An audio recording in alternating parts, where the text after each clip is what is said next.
स्वामी समर्थ. तुमचं सगळ्यांचं अगदी मनापासून स्वागत आहे माझ्या एका नवीन व्हिडिओमध्ये. आपल्या घरामधील दरिद्रता दूर करून आपल्या घरामध्ये अफाट सुख समृद्धी आणि पैसा टिकण्यासाठी तुम्हाला या 7 नियमांचं पालन करायचं आहे आणि काही हे वास्तुशास्त्रानुसार तुमच्या घरामध्ये उपाय करायचे आहे.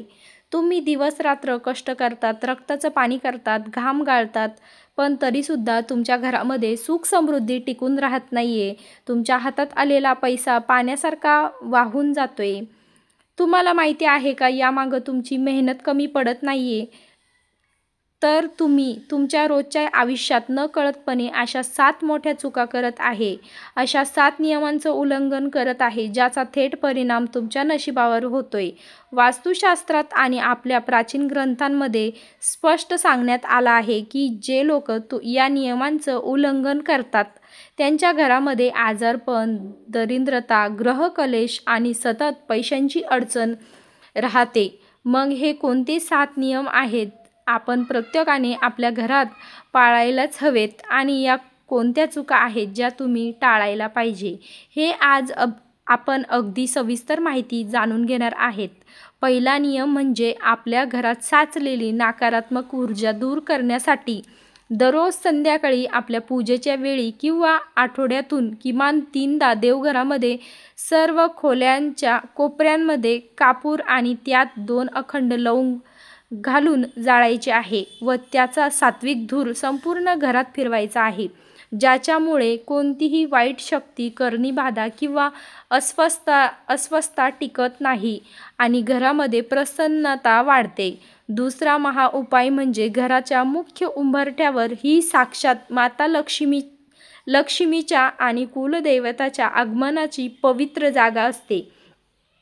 सकाळी उठल्यावर उंबरठ्याची स्वच्छता करून त्यावर हळदी कुंकवाने स्वास्तिक काढून अक्षता वाहाव्यात आणि दररोज संध्याकाळी सूर्यास्ताच्या वेळी उंबरठ्याच्या दोन्ही बाजूला तुपाचा किंवा तिळाच्या तेलाचा दिवा आवर्जून लावायचा आहे, ज्याच्यामुळं बाहेरील नकारात्मकता घरात प्रवेश करत नाही आणि समृद्धीचा मार्ग मोकळा राहतो.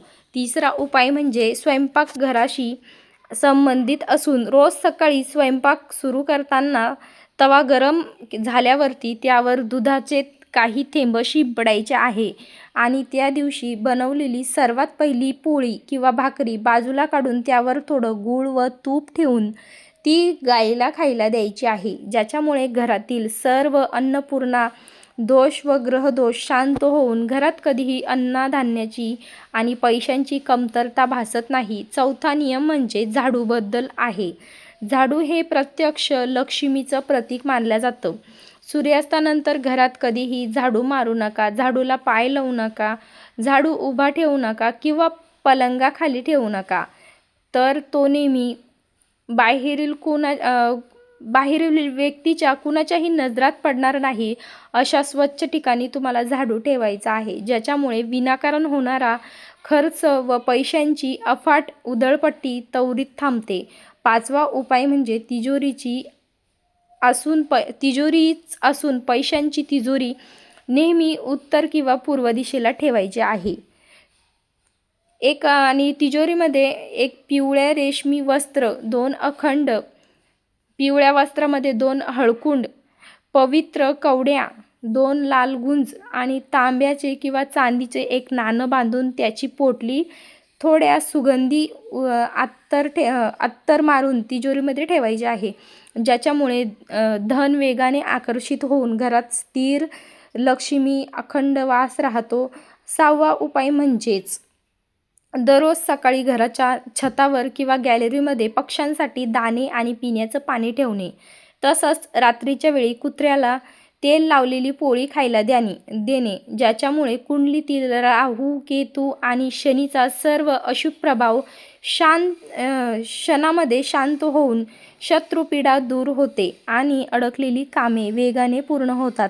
7वा नियम म्हणजे नकळत टपकणाऱ्या आपल्या नळामधून पाणी. हे थेट आर्थिक नुकसानीचं प्रतीक असल्यानं ते लगेच दुरुस्त करायला पाहिजे. घरातील वॉशरूममध्ये किंवा बाथरूममध्ये नेहमी स्वच्छ सात्विकपणा ठेवायला पाहिजे आणि ज्याच्यामुळे घरातील नकारात्मकता दूर होऊन जाते आणि आर्थिक स्थिती अत्यंत मजबूत आणि स्थिर होते. मंडळी, हे 7 नियमांचं आणि सोपे नियम आहे. आपण या नियमांचं तर नक्कीच पालन करू शकतो ना. तुमच्या रोजच्या आयुष्यामध्ये हे पालन तुम्हाला आवर्जून करायचं आहे. हा अत्यंत कल्याणकारी आणि माहितीपूर्ण व्हिडिओ तुमच्या सर्व नातेवाईकांना व मित्रपरिवाराला नक्की शेअर करा. चॅनलवर नवीन असाल तर सबस्क्राईब करा, बेल आयकॉन दाबा आणि कमेंट बॉक्समध्ये श्रद्धेनं श्री स्वामी समर्थ ओम महालक्ष्मीये नमो नक्की लिहा आणि व्हिडिओला लाईक नक्की करा. श्री स्वामी समर्थ.